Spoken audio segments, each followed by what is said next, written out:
Gusto ko lang i-share sa inyo guys itong washing machine motor natin. Ito kasi guys, bagong bili ito.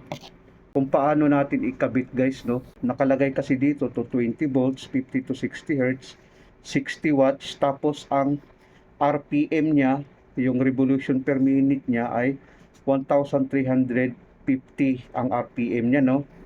Tapos 0.75 ampere lang siya. Single speed, ang capacitor niya ay 5 microfarads.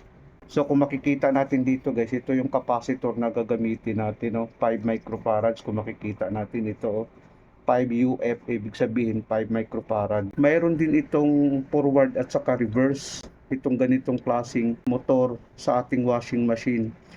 So sundan lang natin ang diagram guys, no? Ang yellow at saka yung red ang nakakabit sa capacitor, kung makikita natin. Ito kasi yung wire niya, no? Yellow at saka red ang sa capacitor. Ang blue naman ay sa line natin, no? Kahit magkabaliktad sa capacitor guys, walang problema. Yellow at saka red ikabit natin sa capacitor. Yellow at saka red, no? Kahit magkabaliktad guys, walang problema. Yellow at saka red.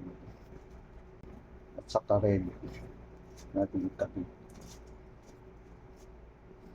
Tapos ngayon naman, ito namang blue, ikabit natin to sa line 1. Ito kasi yung plug natin guys, no? Ikabit natin sa line 1 dahil single phase yung ano natin, itong motor na ito.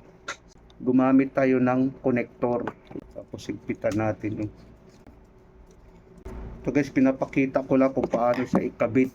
Isaksak natin to guys sa ating 220 volts. Ito kasi ang 220 volts natin. Try natin ilagay. Ayan. Ang line 1 kasi andyan na, no? Nakakabit na. Kahit saan dito guys, sa dalawang ito, paglagyan natin, iikot yung motor natin. I-try natin, no? Dito sa yellow. Tingnan natin yung pan. Iikot yan. Ayan, no? Umikot siya. So medyo malakas lang kasi pag umikot ito. Lagay natin dito, gagana ang motor natin. Ayan, no? So counterclockwise ang gana niya guys, no? Counterclockwise. Kung makikita natin, counterclockwise. Dito naman sa kabila, clockwise naman ito. Kung i-try natin, no? Ayan, no? Kasi malakas kasi ito umikot. Ayan, no? Kung makikita natin, umaano siya.